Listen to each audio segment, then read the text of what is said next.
बाबर आजम के करियर के अंदर इतना गंदा टूर आज तक नहीं हुआ होगा जो बाबर आजम का अगेंस्ट ऑस्ट्रेलिया इन ऑस्ट्रेलिया हुआ है। जी हाँ, 3 टेस्ट मैचेस की ये सीरीज थी जो पाकिस्तान बुरी तरह से कोलैप्स हुआ है। बट बाबर आजम के ऊपर जो पाकिस्तान डिपेंड कर रहा था, बाबर आजम की वजह से ही बड़ा कोलैप्स हुआ है। बाबर आजम ने इस टेस्ट सीरीज के अंदर 6 इनिंग्स खेली। 6 इनिंग्स कम नहीं होती किसी भी प्लेयर की फॉर्म वापस आने के लिए। बट हुआ क्या? हुआ कुछ यूं कि बाबर आजम एक भी 50 नहीं कर पाए। इस 6 इनिंग्स के अंदर बाबर आजम का जो हाईएस्ट है वो है 41 ऑन 79 बॉल्स। इसके अलावा बाबर आजम 30 रन भी नहीं कर पाए इस पूरी सीरीज के अंदर। बाबर आजम ने पहले टेस्ट मैच की पहली इनिंग्स के अंदर 21 किया 54 बॉल के ऊपर, दूसरी इनिंग्स के अंदर 14 किया 37 बॉल्स के ऊपर। पहले मैच दूसरे टेस्ट मैच की पहली इनिंग्स के अंदर एक स्कोर 7 बॉलों के ऊपर ये आउट होते हैं और दूसरी इनिंग्स के अंदर 41 करते हैं 79 बॉल्स के ऊपर। फिर तीसरे टेस्ट मैच की पहली इनिंग्स के अंदर 26 करते हैं 40 बॉल के ऊपर और आखिरी इनके टूर की इनिंग्स के अंदर ये 23 करते हैं 52 बॉल्स के ऊपर। तो बाबर आजम अगर आप फिगर देखेंगे तो आप ये कहेंगे कोई नॉर्मल सा खिलाड़ी है, ये कौन है? लेकिन अगर आप देखेंगे ये बाबर आजम है तो आप शॉक होकर रह जाएंगे कि बाबर आजम इतना बड़ा नाम इतनी बुरी तरह से फ्लॉप कैसे हो गया। बट हो गया है।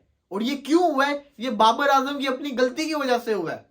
बाबर आजम जो जितना बड़ा प्लेयर है, बाबर आजम चाहता तो अपने आप को टाइम देके अपनी फॉर्म को वापस ला सकता था, लेकिन बाबर आजम ने स्टुअर्ट को अपने करियर का वर्स्ट स्टुअर्ट बना के रख दिया। बाबर आजम की जो परफॉर्मेंस रही है इंतहाई पुअर रही है। क्या बाबर आजम को जो सपोर्ट भी करते हैं वो भी बोलने लगे कि नहीं, बाबर आजम को सोचना पड़ना, अगर बाबर को रेस्ट चाहिए तो रेस्ट ले, अगर बाबर को जरूरत है फर्स्ट क्लास खेलने की तो फर्स्ट क्लास क्रिकेट खेले, बट बाबर रन्स करे। ये वाला बाबर मंजूर नहीं है जो ये बाबर परफॉर्मेंस करके दिखा रहा है। हालांकि इस टेस्ट सीरीज के अंदर बड़े लोगों ने गंदी परफॉर्मेंस करके दिखाई है, बड़ी पुअर परफॉर्मेंस करके दिखाई है। बट बाबर के ऊपर क्यों बातें हो रही? क्योंकि बाबर इन सबका सीनियर था।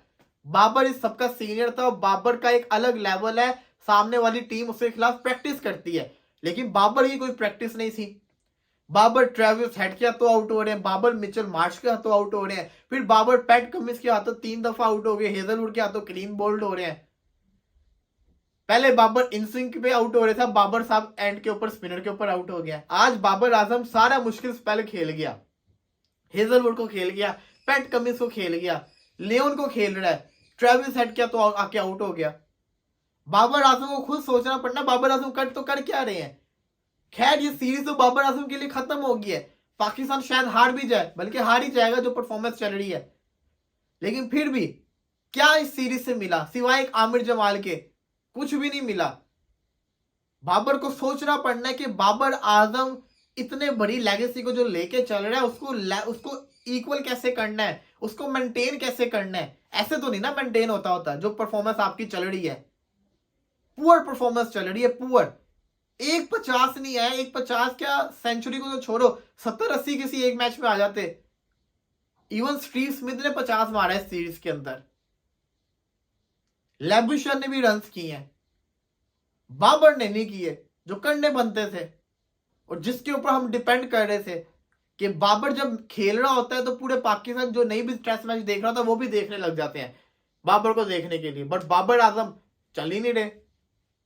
बाबर आजम को सोचना पड़ेगा, फिटनेस का इश्यू है तो उसको सही करे, अगर जिसको कहते थोड़ा मसला हो रहा है, टेक्निक में मसला हो रहा है तो उसको सही करे, रिफ्लेक्सेस स्लो आ रहे हैं तो उसको सही करे, क्लासेस ले, मोहम्मद यूसुफ से सीखे, जहां गलती हो रही है उसको इंप्रूव करे। मैं बाबर को बोल नहीं रहा, क्रिटिसाइज नहीं कर रहा, मैं तो खुद सबसे ज्यादा चाहता हूं कि बाबर आजम रन्स करे। बट इसके लिए अगर आपको क्लासेस लेने की जरूरत पड़ती है, आपको मेंटली तौर पे अपने आप को फ्रेश करने की जरूरत पड़ती है तो करें, ना खेले न्यूजीलैंड वाला टूर, रेस्ट पे जाए, छुट्टियों के ऊपर जाए, मेंटली फ्रेश होकर आए, लोकल क्रिकेट खेल कर आए और जब आए तो फिर बताएं कि मैं बाबर हूं। ये बाबर आजम तो नहीं है। और इसी के साथ साथ आ जाए जरा दूसरे खिलाड़ियों के ऊपर। साउथ शकील, हम एक परफॉर्मेंस के ऊपर सर पे बिठा लेते हैं प्लेयर्स को। साउथ शकील पहले टेस्ट मैच में 28 रन, दूसरी इनिंग्स में 24 रन, दूसरे टेस्ट मैच की पहली इनिंग्स के अंदर 9 रन, दूसरे में 24 रन, फिर तीसरे टेस्ट मैच की पहली इनिंग्स के अंदर 5 रन और दूसरी के अंदर 2 रन। ये है साउथ शकील का लेवल।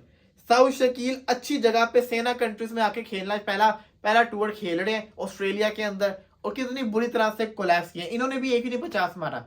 अदरवाइज इनसे पहले अगर देखा ना इनका करियर तो हर टेस्ट मैच की एक इनिंग्स में इनका 50 आ रहा था पाकिस्तान के अंदर, लंका के अंदर। बट यहाँ पे जब मुश्किल पिचेज आई तो इनका 150 नहीं आया। इनकी टेक्निक ही नहीं सही, इनके अंदर इतने ज्यादा फॉल्ट नजर आने लग गए हैं कि तो बल्लेबाज ही नहीं मुझे लग रहे कि जो बल्लेबाज शॉर्ट बॉल नहीं खेल सकता, जो बल्लेबाज बाहर का बॉल नहीं खेल सकता, वो कहाँ का बल्लेबाज है। अब्दुल्ला शफीक पहले टेस्ट मैच की पहली इनिंग्स के अंदर 42 रन, उसके बाद सेकंड टेस्ट मैच पहले सेकंड इनिंग्स के अंदर 2 रन किए, फिर पहले टेस्ट मैच की पहली इनिंग्स के अंदर 62 रन इन्होंने स्कोर किए, और फिर दूसरी इनिंग्स के अंदर 4 किए। उसके बाद आखिरी टेस्ट मैच के अंदर डक के ऊपर आउट होके गए हैं। दोनों मैचेस के अंदर मिचेल स्टार्क किया, तो स्टार्क ने इनको 4 दफा आउट किया और चारों दफा जल्दी आउट किया स्टार्क ने इनको। पुअर क्रिकेट इन्होंने खेली है, रच के पुअर क्रिकेट। ये क्रिकेट खेलना बनती नहीं थी अब्दुल्ला शफीक की, बट इन्होंने खेली है। 200 इन्होंने भी मारा था लंका के अंदर, क्या फायदा ऐसे 200 का। अब पाकिस्तान को यहां से टेस्ट मैच बचाना, तो पाकिस्तान को क्या करना होगा, पाकिस्तान को किसी ना किसी तरीके से 200 का टारगेट देना होगा, जो कि बड़ा मुश्किल नजर आ रहा है। कोई बहुत ही आउटस्टैंडिंग परफॉर्मेंस हो तब जाके नजर आएगा, बट उन्होंने स्पिनर्स लगा दिए और स्पिनर से विकेट ले जाएंगे। अब देखो क्या होता है। बट मेरी नजर के अंदर पाकिस्तान ने जो क्रिकेट खेली है डिसअपॉइंटिंग डिस्कस्टिंग क्रिकेट थी, और मैं तो दुआ ही कर सकता हूँ कि बाबर आजम दोबारा से फॉर्म में आ जाए।